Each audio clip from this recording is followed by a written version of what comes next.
This is Miller Philosopher. Franchises that become cultural touchstones are rare.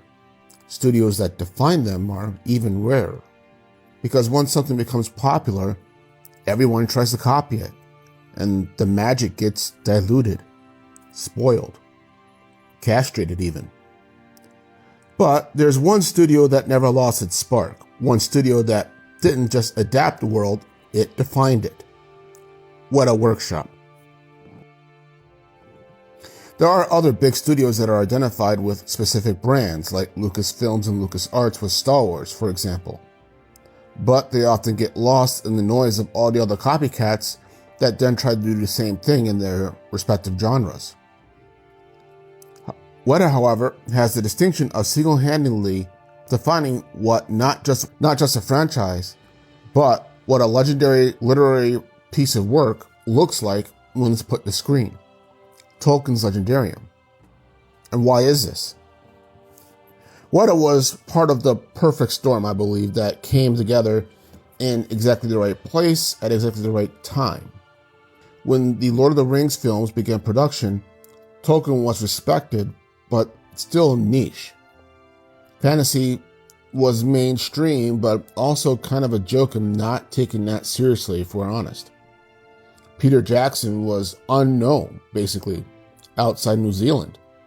And the cast itself was talented, but most of them were not A-listers. People you would expect to put butts in seats, as it were.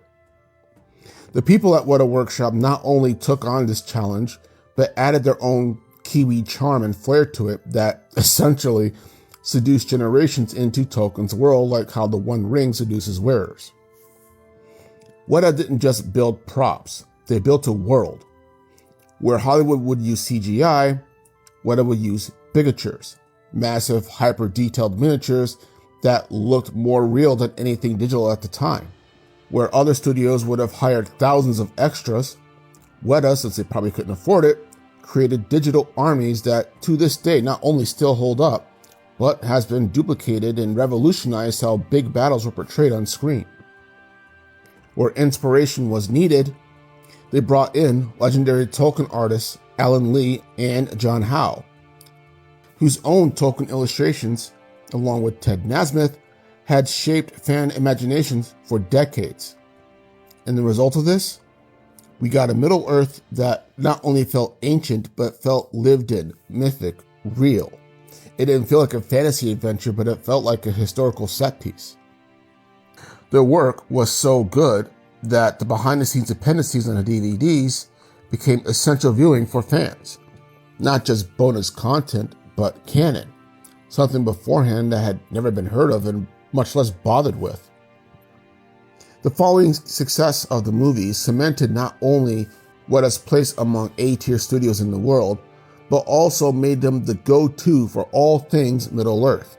From games to fan artwork to cosplay and so on, and along with the country of New Zealand itself, essentially defined what Middle-earth looked like in real life if it was real. And this has been consistently shown in the following movies and shows that have followed. What this also did, though, was in a way made them the unofficial caretakers of Tolkien's Middle-earth as well. Arguably up there with Tolkien Estate, which you could argue and probably get pissed at me about for saying, but there it is. You can despise the Hobbit trilogy and the Rings of Power show all you want, but the one thing that can't be denied was the consistency of the work that went into creating and expanding those worlds.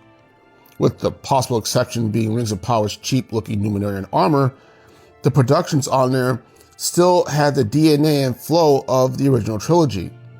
Numenor looked like Minas Tirith on steroids. Khazad-dûm looked like a underground paradise, basically. And elven cities looked just as majestic as they did in the original trilogy, if not arguably more so. Something that one would expect from the Noldor line. Other productions that wanted to put their own individual stamps on the franchise had to work with and go through Weta Workshop first. And this created basically a visual timeline, a sense of evolution, if you will, between when something was in and how different cultures adapted it. you can still see traces of what was established from Lord of the Rings, no matter the year or era that the show or movie is taking place in. The DNA of Middle-earth essentially remains intact. I think that this in itself is an extremely rare achievement. What makes Weta's achievement so rare isn't just their skill, but their attitude. So far as I've heard, there has not been any gatekeeping by Weta Workshop in terms of that they are the ones who handle all things Middle-earth and no one else, despite the fact that they have had a plethora of other projects since then. The people who work at that studio come across as Middle-earth genuinely meaning something to them. It wasn't just a job, it was a legacy. It feels respected almost, no matter what other controversies or criticisms the shows and other movies might have. The fandom feels that. The studios feel that, and that's why I believe everyone keeps going back to Weta Workshop when they want to do a Middle-earth project. Because they don't half-ass Middle-earth, they honor it. And that dedication is legendary. No other production studios can match it, nor do they want to, I think, if you saw all the work that went into just producing what they did for Lord of the Rings. And speaking for myself, whenever I read the Silmarillion, when I picture Fëanor or Fingolfin or Luthien or the Petty Dwarves and so on, I imagine them through a Weta lens. That's the effect and influence that Weta carries for people like myself who came into the Lord of the Rings stories through the movies. That's how deep their influence runs.